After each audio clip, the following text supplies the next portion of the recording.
இயக்குன சீரியல்ஸ்ல உங்களுக்கு ரொம்ப ஃபேவரட்டான, உங்களுக்கு பிடிச்ச ஃபேவரட்டான சீரியல்? மெட்டி ஒலி.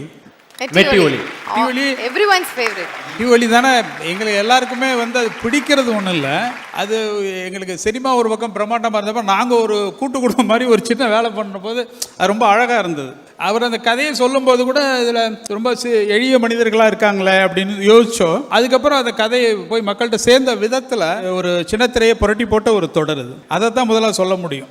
அதை தவிர்த்து நிறைய பண்ணியிருந்தாலும் மெட்டி ஒலிங்கிற டைட்டில் வச்சோன்னா யாருக்கும் பிடிக்கல, எல்லாமே வேணான்ட்டாங்க. அதை அப்ரிஷியேட் பண்ணி இல்லை தான் வைக்கணும்னு சொன்னது திருச்செல்வம். ஆமாம், அப்பொழுது அது சவுண்டு கொஞ்சம் ஹார்டாக இருக்கும் மாதிரி மெட்டின்னு இருக்கலாம், ஆனால் அது மெட்டி ஒலிங்கிறது ஹார்டாக இருந்த மாதிரி தோணி இருக்கும். அப்புறம் அது அப்படியே பழக நல்லா இயல்பாக இருந்தது. மெட்டி ஒலி மெமரிஸ்லாம் தெரியுமா உங்களுக்கு? அது ஒரு சினிமா பாட்டை நினச்சினாலும் ஒரு 3 வருஷம் கண்டினியூஸாக பாடிட்டு இருந்தேன். அம்மி அம்மி அம்மி மிதிச்சு, அதை கேட்ட எங்கள் அம்மா மிதிச்சு, அதெல்லாம் ஒரு பெரிய அம்மா மிதிச்சு. அடுத்து சார், இப்போ நீங்கள் கோலங்கள் எதிர்நீச்சல் என்னோட ஃபேவரட். என்ன சார் எல்லாமே சூப்பர். ஸோ அவர் சொல்லும்போது கோலங்கள் எதிர்நீச்சல் 2 சீரியல் பேர் சொன்னார் இல்லையா? ஸோ கோலங்கள் சீரியல் டீம்ல இருந்தும் எதிர்நீச்சல் டீம்ல இருந்தும் நிறைய ஆர்டிஸ்ட் இங்கே வந்திருக்காங்க. ஸோ அந்த ஹோல் டீமே வந்து ஸ்டேஜுக்கு வந்து ஏற்றணும் அப்படின்னு சொல்லிட்டு ஆசைப்படுறோம். ஒரு பெரிய கையோட let's welcome Kolangal team and Ethirneechal team to the stage.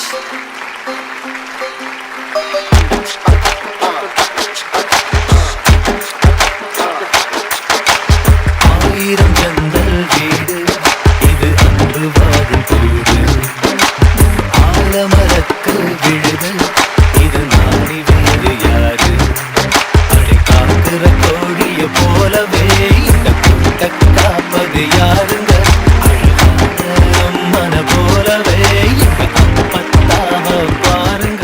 S, so the whole டீமாக பார்க்கறதுக்கு ரொம்ப ஹாப்பியாக இருக்குது. அவங்க பார்த்தோன்னே ரீயூனியன் மாதிரி அவங்களுக்குள்ள வந்து பேச ஸ்டார்ட் பண்ணிட்டாங்க. ஸோ எதிர்நீச்சல் சீரியல் வந்து பட்டுன்னு முடிஞ்சிருச்சு அப்படின்னோடனே எல்லாத்துக்கும் வந்து லைட்டாக கொஞ்சம் மனசு ஃபீலிங் ஆகிடுச்சு. பிகாஸ் இது ஒரு ஃபேவரட்டான ஒரு சீரியல், இவ்வளோ சீக்கிரம் முடியும் அப்படின்னு சொல்லிட்டு யாருமே எதிர்பார்க்கல. ஸோ ஆக்சுவலி உண்மையான ரீசன் என்ன சார்? முடிஞ்சிருச்சு.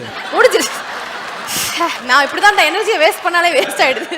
ஏன் ஒரு சீரியல் நல்லபடியாக முடியுது, ஏன் முடிஞ்சிச்சுன்னு மக்கள் ஆர்வமாக கேட்குற அளவுக்கு முடிக்கிறது நல்ல விஷயம் தானே.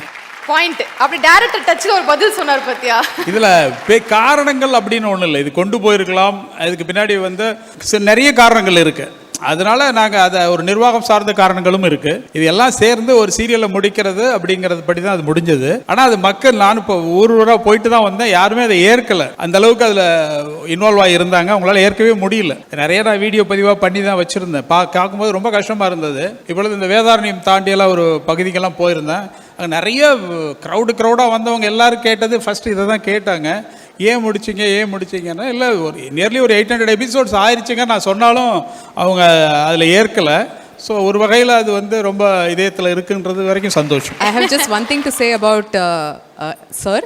எப்படி வந்து இவ்வளோ வருஷம் ஆனதுக்கு அப்புறமாவும் கோலங்கள் சீரியலை பற்றி உஷா, ஆதி, தொல்ஸ் அண்ட் அபி இந்த மாதிரி கேரக்டர்ஸை பற்றி எல்லாரும் பேசிகிட்டு இருக்காங்களோ, இதே மாதிரி எத்தனை வருஷம் ஆச்சுனாலும் எதிர்நீச்சல் பற்றி டெஃபினட்டாக பேசுவாங்க. None of you will be missed. உங்களை மறக்கவும் விட மாட்டாங்க. பிகாஸ் அவர் audience is like that, the love that they give us is like that. அதனால இது வந்து என்றைக்குமே மறக்க மாட்டாங்க. And it's all because of the creator R Thiruselvam sir. கோவமே வராத ஒரு மனிதரை பார்க்கவே முடியாது. நம்ப மாட்டாங்க. அப்படியா? வேலை சண்டே இதுதான் ஒர்க்கப். இவங்க எல்லாருக்குமே பயங்கர ஃபேன்ஸ். இந்த 3 பேர் இருக்காங்க இல்லையா, தீபா வெங்கட் வந்து எனக்கு ரொம்ப பிடிச்ச ஆர்டிஸ்ட். அவங்க கோலங்கள் பண்ணும்போது இதில் நடிக்கிறதுக்கு கேட்டப்போ வீட்டில் விடமாட்டேன்ட்டாங்க. அடுத்த முறை எப்படியாவது வீட்டிலேருந்து கேட்டுட்டு கண்டிப்பாக நடிக்க வருவாங்க. ரொம்ப இயல்பாக நடிக்கிறது ரொம்ப இயல்பாக இருக்கும். அதான் டப்பிங்கில் போய் அப்படியே ரீப்ரொடியூஸ் பண்ணுவாங்க.